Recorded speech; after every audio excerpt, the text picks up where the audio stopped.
Front को ban करना है।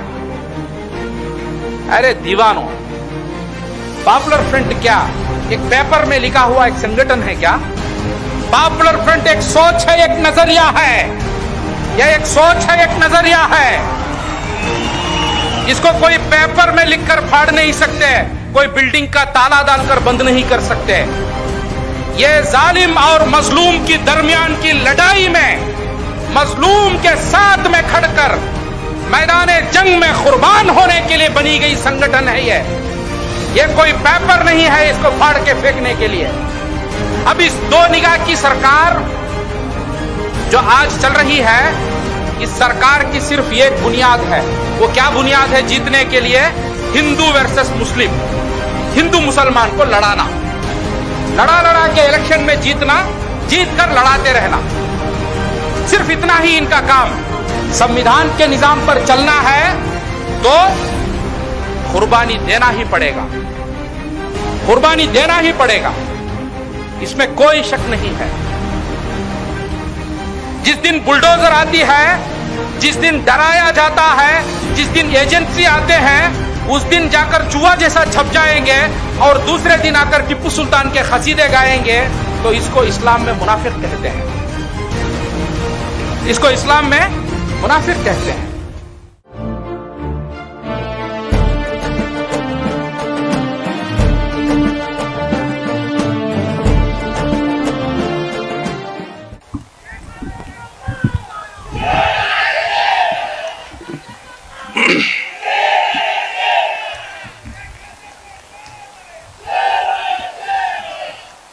डायस पे बैठे हुए टिप्पू सुल्तान सौहार्द वेदिके के प्रेसिडेंट डॉक्टर मूर्ति साहब और एसडीपीआई के रियासती सदर अब्दुल मजीद साहब और इस अजीमुशान जलसे को, इस प्रोग्राम को आए हुए मेरे भाइयों, मेरे बहनों, अस्सलामु अलैकुम। भाइयों, टिप्पू सुल्तान शहीद, टिप्पू सुल्तान शहीद के बारे में बहुत सारा तारीखी उन्वान, तारीखी बात हमारे आगे आई है। बहुत सारा तारीखी बात आ गई है, हिस्टोरिकल फैक्ट्स। मगर मैं चंद चीज आज के जमाने में शहीद मिल्लत टिप्पू सुल्तान कितने रिलेवेंट है, शहीद मिल्लत टिप्पू सुल्तान की सोच और उनकी कुर्बानी कितनी आज के जमाने में जरूरी है, और उनके रास्ते में खड़कर तकलीफ और मशक्कत को झेलना आज के जमाने में कितना जरूरी है, उसके बारे में मैं बात करूंगा। टिप्पू सुल्तान शहीद को इसलिए हम लोग याद नहीं करते हैं कि वो सिर्फ मुसलमान है। टिप्पू सुल्तान शहीद को हम इसलिए याद नहीं करते हैं कि वो सिर्फ मुसलमान है। टिप्पू सुल्तान शहीद को हम इसलिए याद करते हैं कि दुनिया का सबसे बड़ा सुपर पावर जालिम ब्रिटिश, अंग्रेज, उस ब्रिटिश के सामने पूरी दुनिया सर झुकले कर थी। उस ब्रिटिश के आगे मैं झुकूंगा नहीं, मैं मरने के लिए तैयार हूं, मेरे बच्चों को आपके जेल में, आपके कैद खानों में डालने के लिए तैयार हूं, मगर मैं झुकने के लिए तैयार नहीं। टिप्पू सुल्तान जब शहीद हुए, ही वॉज 47 ईयर्स ओल्ड, 40 पर 7 साल थी उनकी उम्र। सुल्तान चाहते तो 70 साल तक जी सकते थे, सुल्तान चाहते तो 80 साल तक जी सकते थे, बड़े बड़े इदारे बना सकते थे, बड़ी बड़ी बातें कर सकते थे, मगर जब जालिम के आगे लड़ने की बात आ गई, जालिम के आगे कुर्बानी की बात आ गई, तो शहीद मिल्लत टिप्पू सुल्तान का फैसला क्या था? I will be a mortal in history, मैं तारीख में शहीद बोलकर रहना चाहता हूं मगर गुलाम बनकर नहीं रहना चाहता हूं। यह टिप्पू सुल्तान का फैसला है।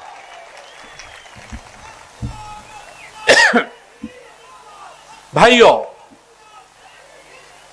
टिप्पू सुल्तान के वही दौर में टिप्पू सुल्तान से बड़े बड़े मालदार बादशाह थे, मुसलमानों में थे, नवाब थे। वही दौर में बड़े बड़े खूबसूरत लोग, बड़े अजीमुशान लोग थे, तालीम याफ्ता लोग थे, मगर दुनिया कोई नवाब को याद नहीं रखती है। आज कौन याद रखता है कौन नवाब है? हालांकि वो लोग वेलवेट के बेडों में सोते थे, चांदी और कंगन में खाते थे। कोई याद रखा है कोई नवाब को? कोई याद रखा है? वो भी मुसलमान ही थे, वो भी मुसलमान ही थे। मगर ये दुनिया, यहां के लोग, पूरी दुनिया के लोग टिप्पू को याद रखते हैं, सुल्तान को याद रखते हैं, क्योंकि मैदान जंग में शहीद होने वाला एक वाहिद बादशाह, एक वाहिद बादशाह। आज कौन से दौर में हम जी लेकर हैं? यह दौर जो टिप्पू के दुश्मन है, उन टिप्पू के दुश्मनों के हाथ में इख्तिदार आ गया है, टिप्पू के दुश्मनों के हाथ में पावर आ गया है। अब टिप्पू के नस्ल, टिप्पू के वारिस, हम लोगों की जिम्मेदारी क्या है? हमारी जिम्मेदारी क्या है? हमारी जिम्मेदारी टिप्पू के रास्ते में शहादत का जाम पीना, शहीद होना, वो हमारा फैसला रहेगा। वरना इस गुलामों का तलवे चाटना यह हमारा फैसला रहेगा। क्या हमारा फैसला रहेगा? क्या हमारा फैसला रहेगा? टिप्पू जैसा अपने बच्चों को गिरवी जेल भेजने के लिए तैयार थे, मगर जालिम के पास, जालिम के आगे सर झुकने तैयार नहीं थे। I will die better, will not surrender, will not surrender। तो आज जिस दौर में हम जी रहे हैं, ये कौन लोगों की दौर है मालूम है? ये लोग ब्रिटिश के तलवे चाटने वाले लोग थे, अंग्रेज के गुलाम थे। इन अंग्रेजों के गुलाम अलग अलग साजिश करके, अलग अलग जो अपने दिमाग को, अपने जो साजिशों को अंजाम देकर इख्तिदार में आकर बैठ गए, इख्तिदार में आकर बैठ गए। इख्तिदार में आने के बाद हम पॉपुलर फ्रंट के लोग, पीएफआई के लोग बोल रहे थे, 30 साल से पुकार कर बोल रहे थे, जैसा ये लोग पावर में आ जाएंगे, ये देश में बराबरी खत्म हो जाएगी, ये देश में बराबरी खत्म हो जाएगी, ये देश में ऊंच नीच का मामला पैदा हो जाएगा, ये देश में इंसान की कदर नहीं रहेगी, एक इंसान को ज्यादा वैल्यू और एक इंसान को कम वैल्यू रहेगा। ये हम 30 साल से पुकार कर बोल रहे थे। हाल ही में मंगलूर जिला में क्या हुआ? मंगलूर जिला में 3 इंसानों की मौत हुई, 3 इंसानों का मर्डर हुआ। 3 इंसान, एक मसूद, दूसरा प्रवीण, तीसरा फाजिल। अब ये 3 लोगों का कत्ल होता है, 3 इंसानों का। कोई सिविलाइज्ड सोसाइटी में कोई नहीं चाहता है कि इनका कत्ल होना, इनका मारा जाना, किसी को पसंद नहीं है। सब इसको मजम्मत करते हैं, सब इसको मजम्मत करते हैं। मगर रियासत की सरकार, बीजेपी की सरकार, आरएसएस की सरकार क्या किया? सरकार के सामने कोई मजहब नहीं है। There is no religion, there is no religion. क्या किया सरकार? सरकार मुसलमान को एक रवैया, गैर मुसलमान को एक रवैया, मुसलमान के साथ एक इंसाफ, दूसरों के साथ एक इंसाफ। मुसलमान की जान को कोई कीमत नहीं, दूसरे की जान को कीमत है। मुसलमान की मां रो रही है, मगर पूछने के लिए चीफ मिनिस्टर, होम मिनिस्टर कदम नहीं रखेंगे। और मुसलमान के घर में तड़प रहे हैं, जाकर उसको गवर्नमेंट के, सरकार के खजाने से 25 लाख नहीं देंगे। यह ऊंच नीच का रवैया, यह ऊंच नीच का रवैया, government inequality and partiality, double standards, दो निगाह से सरकार चला रहे हैं। अब इस दो निगाह की सरकार जो आज चल रही है, इस सरकार की सिर्फ एक बुनियाद है। वो क्या बुनियाद है जीतने के लिए? हिंदू वर्सेस मुस्लिम, हिंदू मुसलमान को लड़ाना, लड़ा के इलेक्शन में जीतना, जीत कर लड़ाते रहना, सिर्फ इतना ही इनका काम। अभी सरकार क्लियर मैसेज दे दिया, the message is loud and clear.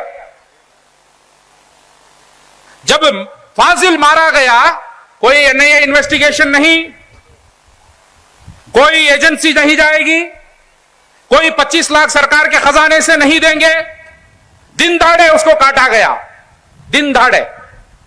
क्या उसका खून खून नहीं है? क्या उसको कोई कीमत नहीं इस देश में? अभी टिप्पू सुल्तान के वारिस, टिप्पू सुल्तान की जो तारीख को हम याद रखने वाले लोग, हमारी क्या जिम्मेदारी है? यह गैर बराबरी को खत्म करके एक बराबरी का निजाम को लाने के लिए हर किस्म की कुर्बानी मांगेगी, और वो कुर्बानी देने के लिए हम तैयार होना है, देने के लिए तैयार होना है। भाइयों, यह मामला कहां से कहां तक जा रहा है मालूम है आपको? पूरे देश में 1-2 महीना पहले क्या हुआ? पूरे देश में रामनवमी के नाम पर हर जगह फिसादात हुए। फिसादात में जो भी मुसलमान नौजवान आगे आकर रुका, जो भी इस फिसादियों को रोकने के लिए आया, तो क्या हुआ? उसका घर टारगेट करके तोड़ा गया। बुलडोजर्स आके उसके घरों को तोड़े, बुलडोजर्स आके उस घरों को तोड़कर गिराए। उसको तोड़ कर गिराते वक्त पर वो मजलूम लोग बिलबिलाते हैं, तड़पते हैं, रोते हैं, मैं गरीब हूं, मेरे घर को मत तोड़ो, मैं गरीब हूं, मेरे घर को मत तोड़ो। मगर रहम नहीं, करम नहीं, कुछ नहीं, उनको घरों को तोड़ा गया। अभी सवाल यह है, कल परसों मैं देख रहा था, आतंकियों का ट्रेडिंग चल रहा है, इधर बोलकर मस्जिद को तोड़ रहे हैं, मस्जिद के मीनारे गिर रहे हैं, तोड़ रहे हैं, मीनारे गिर रहे हैं, उस गरीब मजलूम का घर गिर रहा है। और हम लोग घरों में बैठकर कैसे इत्मीनान से पेट भरकर खाकर सो सकते हैं? हम लोग, क्या ईमान है हमारा? क्या ईमान है हमारा? और उसका घर टूटने के दिन, उस दिन रात हमारी नींद आ गई, तो क्या ईमान, मैं पूछना चाहता हूं, क्या फेथ है हमारा? और हम कहते हैं टिप्पू सुल्तान शहीद बोलकर, टिप्पू सुल्तान शहीद बोलकर। भाइयों, उस मीनारा जब गिरता है, उस मीनारा जब गिरता है, उस बुलडोजर के व्हीलों के नीचे 4 मुसलमान नौजवानों का जान गया, शहीद हुआ, मगर उस मीनारे को हिफाजत किया, वो टिप्पू सुल्तान का नस्ल है, वो टिप्पू का नस्ल है। क्योंकि हमारे देश के पिता महात्मा गांधी का रास्ता उतने बड़े ताकतवर ब्रिटिश के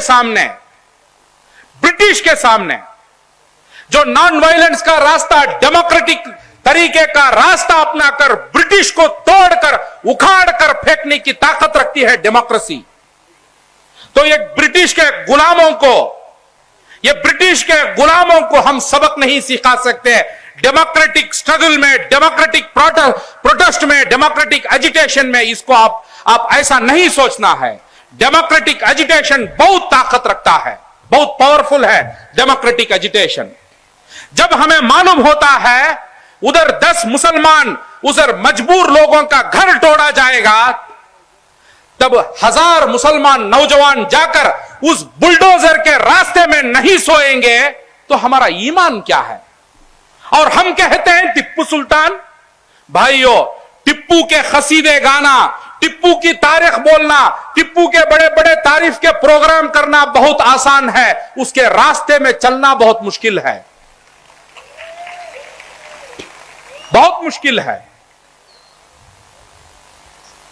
अभी पॉपुलर फ्रंट टिप्पू के रास्ते में चलने वाली संगठन, इसको चारों तरफ से हमला हो रहा है, चारों तरफ से मार रहे हैं, चारों तरफ से हम पर हमला। मगर हम सिर्फ हस्बुनल्लाह हस्बुनल्लाह, अल्लाह हमारे लिए काफी है, ये बोलते हुए हम आगे बढ़ रहे हैं। इस देश के डेमोक्रेटिक स्ट्रगल में, हर एक स्ट्रगल में हम लोग शामिल हो रहे हैं।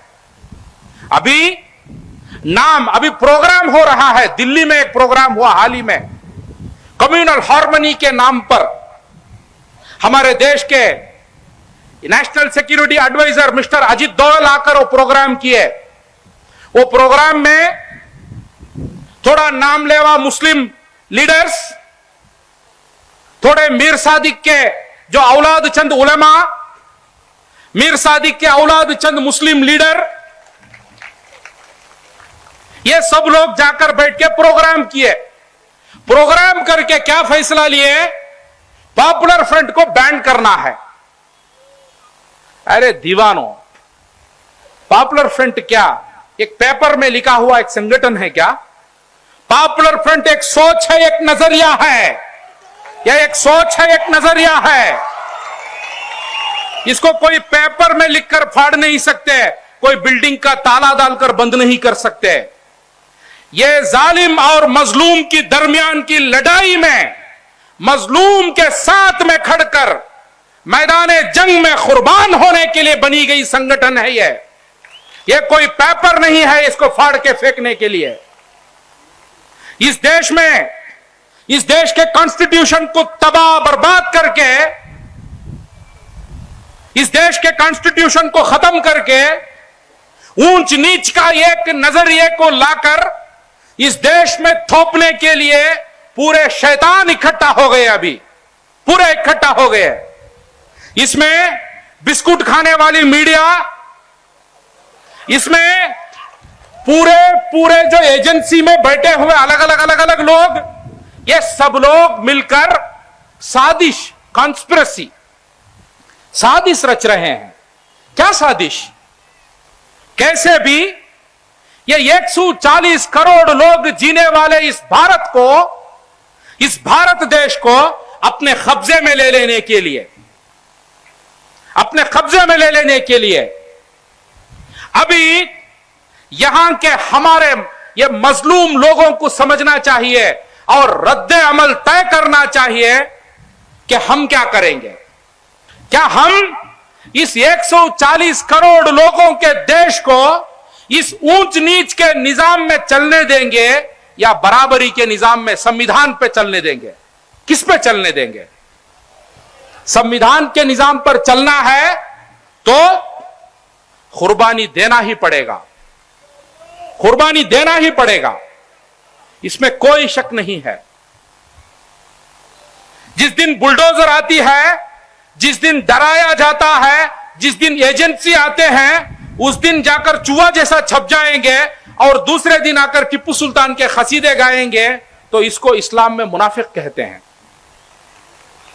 इसको इस्लाम में मुनाफिक कहते हैं।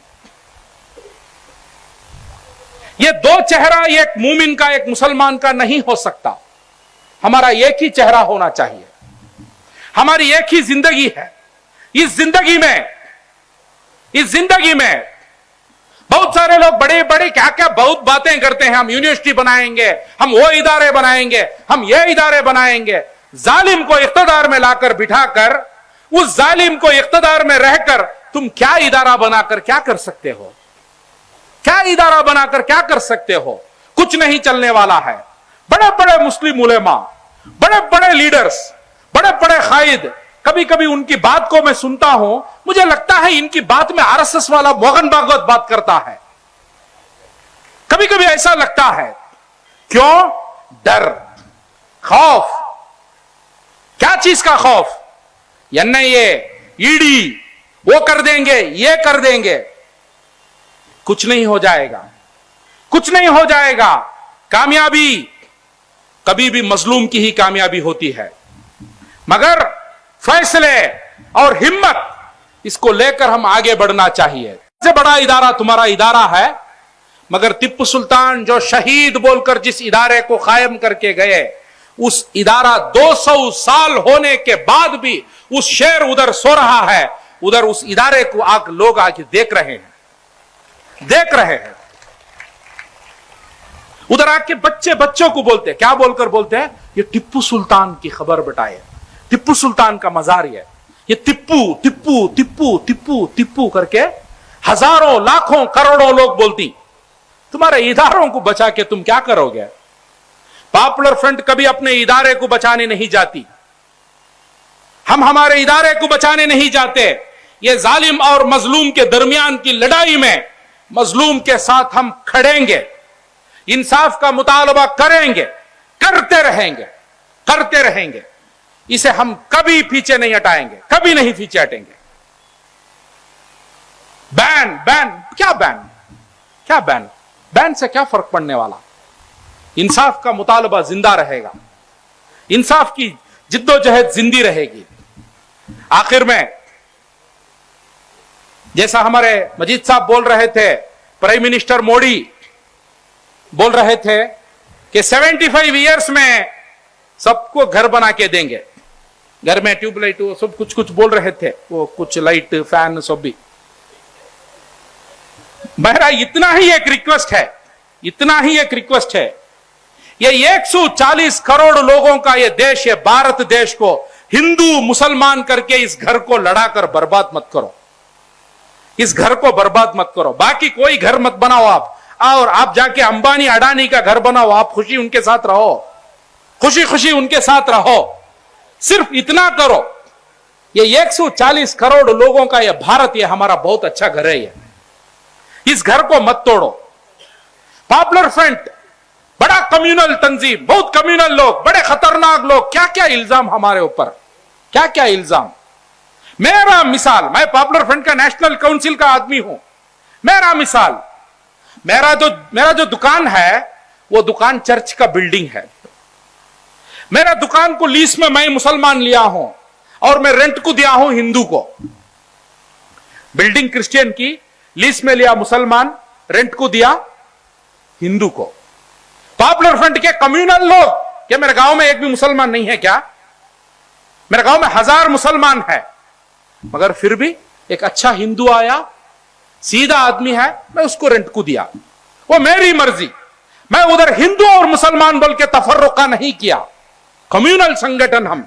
यही इल्जाम टिप्पू सुल्तान पे लग रहा है, यही इल्जाम। जब गलत है गलत बोलने सीखो। वो गलत बोलना जब बोल दिए, उधर हिंदू रह गया, तो वो गलत में हम कम्युनल नहीं हो गए। आरएसएस बीजेपी गलत है, उसको गलत करके बोलना, we are not anti Hindu, हम हिंदू के खिलाफ नहीं है। क्योंकि यह भारत देश की जो आज की संघर्ष है, न्याय का जो जिद्दोजहद है, it is not Hindu versus Muslim. यह हिंदू वर्सेस मुस्लिम नहीं है। आरएसएस चाहती है इसको हिंदू वर्सेस मुस्लिम बनाना बोलकर। यह जालिम वर्सेस मजलूम है, यह जालिम वर्सेस मजलूम है।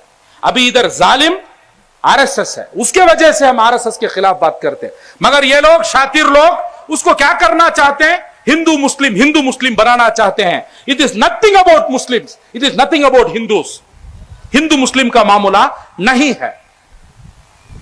फाइनली आज मैं अखबार देख रहा था, अखबार में आया तकरीबन 13 मुल्कों से, अलग अलग 13 मुल्कों से आरएसएस के लोगों को मध्य प्रदेश भोपाल में बुलाकर एक प्रोग्राम किया गया। यह 13 मुल्कों से आरएसएस वालों को बुलाकर एक प्रोग्राम, वो प्रोग्राम के बाद एक स्टेटमेंट आया है, वो मैं पढ़ा हूं। कल्चर के बारे में, मोरालिटी के बारे में, एथिक्स के बारे में, यह सब बात है।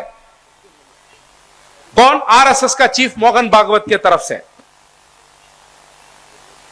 अब ये 13 मुल्कों से, अमेरिका से, ऑस्ट्रेलिया से, यूरोप से जो आए हुए आरएसएस के लोग उधर जाकर कोई हिंदू धर्म का काम करने के लिए नहीं आए।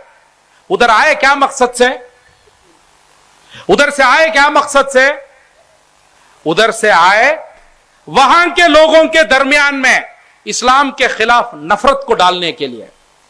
वहां से आए वहां के लोगों के दिलों में क्रिश्चियनिटी के खिलाफ नफरत को डालने के लिए, जैसा हमारे भारत देश में हुआ।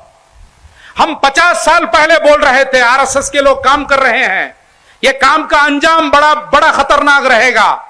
आज क्या हुआ? आज ऐसी एक कौम को बनाए ये लोग। वो कौम कैसी कौम बन गई है मालूम है आपको? उनको अपनी तरक्की में कोई खुशी नहीं, उनको मुसलमान की बर्बादी में खुशी है। उनको ऐसी कौम बनाए वो लोग। वही कौम अभी ऑस्ट्रेलिया में जाकर बनाएंगे, वैसे ही लोगों को अमेरिका में बनाएंगे, वैसे ही लोगों को यूरोप में जाकर बनाएंगे। ये यूरोप में, ऑस्ट्रेलिया में, अमेरिका में जीने वाले मुसलमान और दूसरे बड़े बड़े एक्टिविस्ट, अलग अलग समुदाय के, ये लोग इंडिया में रहने वाले अपने दोस्तों को, फ्रेंड्स को जब फोन करते हैं, फोन करके बड़ी हमदर्दी जताते हैं। क्या भाई, इंडिया में हालात बहुत खराब है क्या? जीनोसाइड की बात कर रहे हैं, कत्ले आम की बात चल रही है इधर। तलवार, त्रिशूल, ये वो इकट्ठा करो, वो करो, ये करो बोलकर बात चल रही है। मस्जिदें, गरीबों का घर तोड़ा जा रहा है बुलडोजर डालकर, ऐसे हमदर्दी करते हैं ऑस्ट्रेलिया से बैठकर, अमेरिका से बैठकर लोग। अभी हमदर्दी आप करने का दौर चला गया, हमदर्दी करने का दौर चला गया। अभी 5 साल 10 साल के पहले ऐसा हालात आएगा अमेरिका में, ऑस्ट्रेलिया में, आपके ऊपर हमदर्दी करने वाला कोई नहीं रहेगा। ऐसी हालात आ जाएगी। तो आज this is the time to act. अभी हम लोग काम नहीं करेंगे तो क्या हालात रहेगी? क्या हालात रहेगी? इसे हम समझना चाहिए। और क्या मकसद से आए उधर से? दूसरा इनका मकसद क्या है मालूम? इंडिया में जब भी जुल्म होता है मुसलमानों पे, क्रिश्चियंस पे, इस जुल्म के बारे में अलग अलग वतनों में अलग अलग मुसलमान, क्रिश्चियन, अलग अलग संगठन के लोग बात करते हैं, बोलते हैं कि इंडिया वर्ल्ड्स लार्जेस्ट डेमोक्रेसी, इधर इतना जुल्म चल रहा है बोलकर जो वो लोग बात करते हैं। अब वो जो बात करने वाले लोगों को झूठे लोग, वो लोग मक्कार लोग बोलकर उनके बारे में एक इल्जाम की तहरीक चलाने के लिए वहां से लोगों को इधर बुलाए। तो ये ऐसा एक सोच रखकर ये जो आरएसएस के लोग इतना डीप जाके काम कर रहे हैं, इतना डीप जाके काम कर रहे हैं। अभी ऐसे दौर में जीने वाले मुस्लिम्स, क्रिश्चियंस, दलित, सब पिछड़े वर्गों की जिम्मेदारी क्या है? What is the responsibility? हमारी जिम्मेदारी क्या है? हमें धमकाया जाएगा, हमें डराया जाएगा, कभी जेल बताकर, कभी मौत बताकर, कभी एजेंसियों को बताकर हमें डराया जाएगा। तो उस वक्त पर हमें डरना नहीं चाहिए। उस वक्त पर हमें साबित कदम रहकर काम करना चाहिए। और भाइयों, हमारे सामने एक proper action plan to protect, to safeguard the constitution and to implement the constitution in its true spirit, उसके असल स्पिरिट में उसको इंप्लीमेंट करने के लिए हमें रात दिन हमें काम करना चाहिए, काम करना चाहिए। बातें कम, काम ज्यादा, काम ज्यादा। उसके लिए थोड़ी बिजनेस की कुर्बानी देना चाहिए, उसके लिए थोड़ा नींद की कुर्बानी देना चाहिए, उसके लिए हर किस्म की सैक्रिफाइस को देकर ही हम हमारे देश को बचा सकते हैं।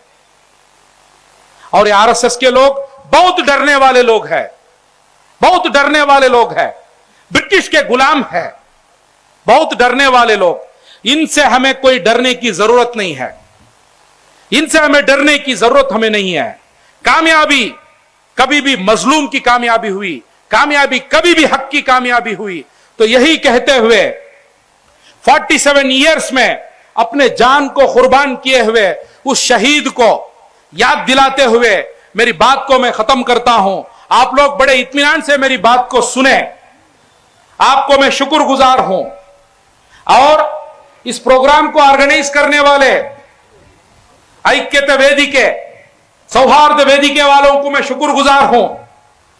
और इस मौका बनाकर देने वाले इस कायनात के परवरदिगार अल्लाह का शुक्र करते हुए मेरी बात को मैं खत्म करता हूं। अस्सलामु अलैकुम, अल्हम्दुलिल्लाहि रब्बिल आलमीन।